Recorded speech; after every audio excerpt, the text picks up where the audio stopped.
Cara, a pior coisa que tem é tiozão político querendo falar com o jovem. A linguagem da juventude, não sei o que e tal. Eu me lembro, quando eu tinha 18 anos, os caras do meu pai, do meu avô, né, falando, pô, ô bro, ô mano, não cola, não vai. Eu ainda não tô tão tiozão, mas já cheguei nos 40, então tô aqui, vendo, porque nós precisamos falar com você, que tem 16, 17, 18, 19 anos, agora, porque vocês vão ter um papel essencial esse ano para tirar o Bolsonaro. Eu não sei se você sabe, mas a rejeição ao Bolsonaro, uma das mais fortes que tem, é entre 16 e 24 anos. E mais que isso, nesse ano, bateu um recorde de pessoas com 16 e 17 anos que tiraram o título de eleitor em relação às eleições passadas. Esse Café com Bolos é para falar com você do papel, da responsabilidade que vocês têm nas batalhas desse ano. E já que um quarentão igual eu, começando a aparecer a barbinha branca, falando com a juventude, vai passar vergonha? Então eu reservei uma surpresinha pra vocês no final desse vídeo. Assiste até o final, né? Não vai passar lá pro final só pra ver a surpresinha, caramba. Você vai ver os TikTok em que eu mais passei vergonha na minha vida. Segura e assiste até o fim. E aí, tem tempo pra um cafezinho? Para fazer um bom café, meu bem. Bom, em primeiro lugar, é importante a gente lembrar que o voto dos jovens entre 16 e 18 anos é facultativo. Ou seja, não é obrigatório, diferente do a partir de 18 anos. Mas nessa eleição aconteceu algo novo. Muitas pessoas com menos de 18 anos se cadastraram para poder votar, demonstrando um interesse maior pela política. Nesse ano, são 2.100.000 jovens com menos de 18 anos que estão aptos para votar. Em 2018, 4 anos antes, eram 1.400.000. Ou seja, teve um crescimento de 50% das pessoas que vão fazer o seu primeiro voto. Cara, se eu for falar do primeiro voto, do meu primeiro voto, ninguém acredita. Porque meu primeiro voto foi com 6 anos de idade, não com 16. Porque minha mãe já era uma pessoa politizada e tal. Era 1988, campanha para a Prefeitura de São Paulo, quando a Erundina ganhou. E aí minha mãe me levou pra votar com ela, né? Botou um adesivinho da Erundina no peito, eu fui lá, moleque, me lembro, subi na Teodoro Sampaio lá, que ela votava no Objetivo na Teodoro Sampaio, e eu fui lá, peguei a canetinha, naquela época era voto impresso, e fiz o voto. Votei na Erundina, votei na Luísa Erundina com 6 anos de idade. E aí depois, quando eu votei por mim mesmo, foi de novo para a Prefeitura de São Paulo em 2000, porque em 98 eu não tinha completado 16 ainda. Foi eleição presidencial para governador e tal. Fiz o voto, já era urna eletrônica, né? Vale lembrar. 2000, eu tinha 17 anos. Ainda não tinha completado 18, mas aí já tirei o título e votei. E não é só o número de eleitores jovens que aumentou de 2018 para cá. O espírito, o posicionamento, a consciência da juventude também mudou muito. Eu me lembro quando, na campanha de 2018, eu era candidato a presidente da República e passei aqui perto da minha casa, tem a escola Maurício Simão, aqui no Campo Limpo. E eu tava passando de carro com o Celtinha na frente da escola, tinha uma molecada, cara, acho que sei, 15, 16 anos, no colegial, fazendo selfie com arminha, né? Fazendo o símbolo da arminha. Aquele dia eu fiquei pensativo, porque parecia que o Bolsonaro era meio que o cara que falava com o jovem, o cara da antipolítica. Como se fazer a arminha, o símbolo do Bolsonaro, fosse ser um símbolo de rebeldia, desobediência. Uma coisa que era usar a camisa do Che Guevara, de repente virou fazer o símbolo do Bolsonaro para uma parte da juventude. Porque o Bolsonaro sequestrou ali um sentimento, né? Como se ele fosse de fora e tal. Agora isso mudou. E conversando com muitos de vocês, dos lugares que vou, seja em escola, em comunidade, em universidade, o que eu sinto, né, é que a maior parte dos jovens hoje quer tirar o Bolsonaro. Aquele cara que parecia descolado virou o tiozão da suquita, né? O cara já mofado, virou essa coisa. E foi justamente por essa mudança do estado de espírito, do sentimento das pessoas mais jovens, que o Bolsonaro tentou atacar e ridicularizar as campanhas que foram feitas pela Anitta, por um monte de artista, por um monte de gente, para que as pessoas tirassem o título. Pelas redes sociais, inclusive, personalidades com forte apelo entre os jovens têm abordado o tema.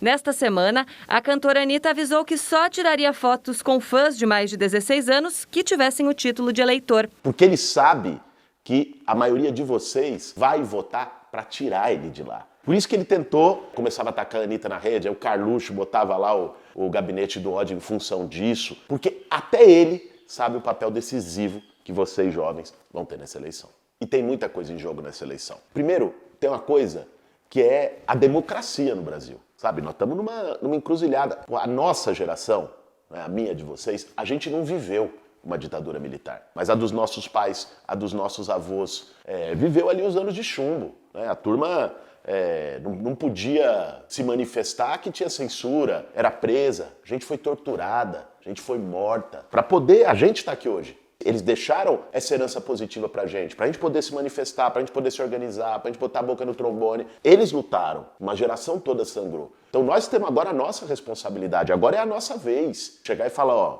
nós vamos manter a democracia, nós vamos deixar o cara dar golpe, nós não vamos deixar o cara vir com autoritarismo, com brilhante Ustra, com AI-5.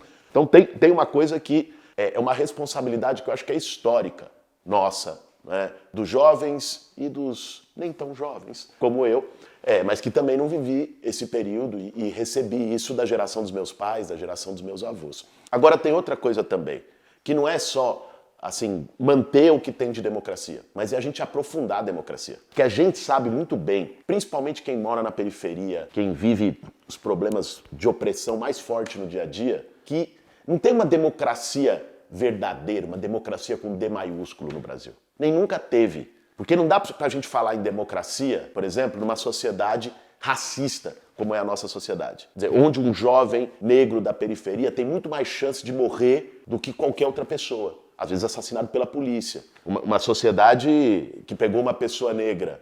Foi em Sergipe, né, aquele caso, transformar a viatura numa câmara de gás. Quer dizer, isso é democracia? É democracia, às vezes, você não poder chegar na tua casa à noite, se mora numa comunidade, numa favela, com medo de tomar um tiro, numa abordagem? É democracia as mulheres não terem os mesmos direitos que o homem? O Brasil, é o quarto país do mundo em violência contra a mulher. Feminicídio, violência de gênero de todo tipo. As mulheres ganham menos que os homens para o mesmo tipo de trabalho. Pega a situação da diversidade sexual, LGBTs, que hoje é um debate muito forte na juventude. Né? Tá debatendo mais isso. Identidade de gênero, né? Orientação sexual. Porra, o Brasil é o país que mais mata pessoas LGBTs no mundo, mais mata pessoas trans no mundo. Então nós não temos uma democracia 100%. Por isso, eu acho que tem duas lutas. São vocês que também vão ser protagonistas. A primeira agora é a gente não deixar ir tudo pro pântano. O Bolsonaro acabar com a democracia de vez. A segunda é a gente aprofundar a democracia. Pô, não tem democracia com fome, gente. 30 milhões de pessoas passando fome. Não tem democracia política sem democracia social e econômica em nenhum país do mundo. Então, a luta por combater a desigualdade, a luta por combater o machismo, a LGBTfobia, o racismo, a luta por uma democracia mais radical de verdade, ela vai ser levada adiante pela juventude. Até porque foram jovens. Vocês são jovens de hoje, mas foram jovens lá atrás, há 30 anos, que derrubaram o Collor no movimento dos Caras Pintadas. Foram jovens lá atrás, há 40 anos, que fizeram uma baita mobilização contra a ditadura. O Congresso da Unibiúna, as várias universidades se mobilizando contra a ditadura militar. Então, não é de hoje que o papel da juventude no Brasil é histórico. E agora a gente vai ter mais uma oportunidade para provar isso. Tem outra, que é também levar para a política a luta que vocês já fazem todos os dias. A luta por oportunidade. Hoje está mais difícil do que nunca conseguir o primeiro emprego. Eu ouvi de um jovem outro dia na comunidade falando, e também por que eu vou estudar se hoje não tem oportunidade, eu vou estudar e vou, de todo jeito, o que eu vou virar é motorista de Uber, é fazer um bico aqui e acolá, então nem adianta. Criou uma desesperança também em relação ao futuro que a gente tem que mudar e resgatar uma ideia de futuro, de possibilidade, de oportunidade. Isso é mudar o país, isso passa pela política. Isso passa pela política. O nosso futuro passa pela política. Seja com mais geração de emprego e oportunidade para os jovens, seja com valorização da economia criativa que vocês já fazem, o que tem hoje de iniciativa de cultura periférica, né, de projetos culturais de tudo quanto é tipo, e que hoje não tem tido espaço e precisa retomar essa valorização, esse incentivo que vem de política pública. A gente não quer só comida, quer também oportunidade de lazer, de cultura e de estudo. O governo do Bolsonaro não construiu nenhuma universidade pública nova. Tem que retomar isso. E mais, vai ter que manter e aprofundar a política de ampliação do acesso. Porque também não basta só entrar. Entrou pela cota, o Enem, democratizou mais o acesso à universidade. Quantas pessoas eu já vi, quantos estudantes a gente vê nas universidades que conseguem entrar, mas não conseguem terminar. Não vai até o fim. Quer dizer, a foto da sala do primeiro ano é uma. A foto depois da formatura da turma recebendo o diploma é outra. Por quê? Porque foi precarizando política de permanência estudantil, de assistência estudantil, né, apoio para moradia, bolsa de estudo, até restaurante universitário. Nós estamos falando de várias lutas, e essas lutas passam pela política. Não só para tirar o Bolsonaro, essa tragédia do nosso caminho, eleger o Lula, que é quem tem condição hoje de derrotar o Bolsonaro. Mas também não adianta só eleger o Lula e manter o Congresso Nacional como está. Várias dessas lutas para melhorar a vida, para levar as nossas pautas, as nossas agendas, as agendas de vocês para o centro do debate político, vão ser no Congresso Nacional, vão ser no Parlamento. Então nós também precisamos mudar a cara, derrotar o Centrão, o Arthur Lira, essa turma dos esquemas, da negociata dentro do Parlamento. Então, a batalha vai ser grande, gente. E essa batalha não tá ganha. E por isso depende tanto de vocês. Por isso o desespero do Bolsonaro com o aumento do voto juvenil.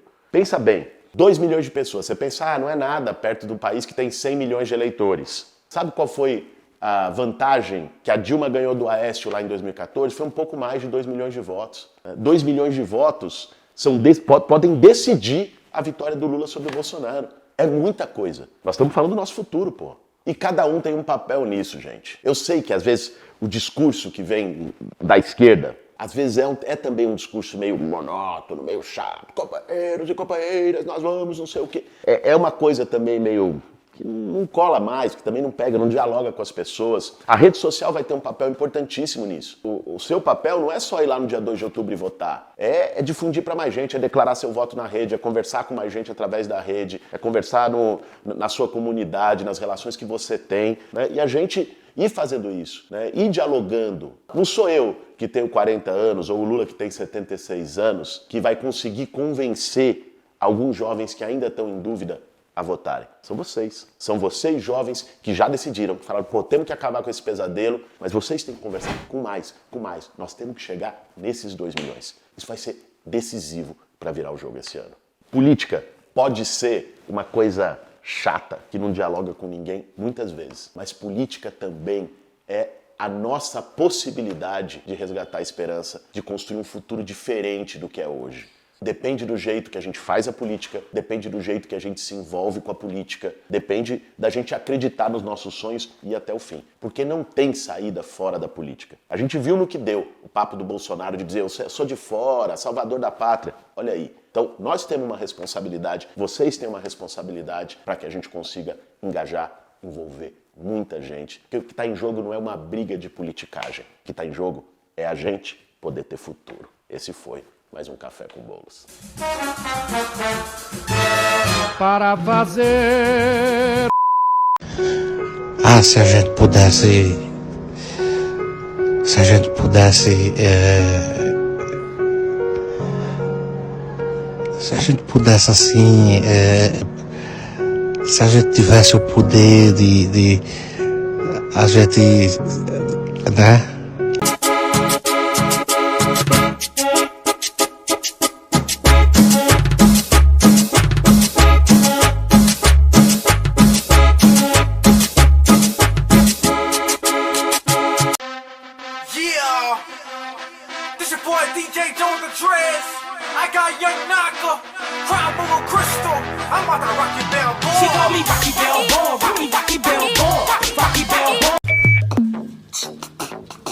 O russomano Bruno Covas não querem debater, estão com medo de perder.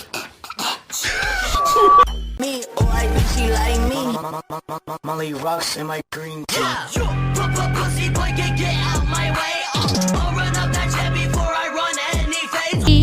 To the sound of your loneliness, like a heartbeat drives you mad in the stillness of memory. Para fazer um bom café, meu bem.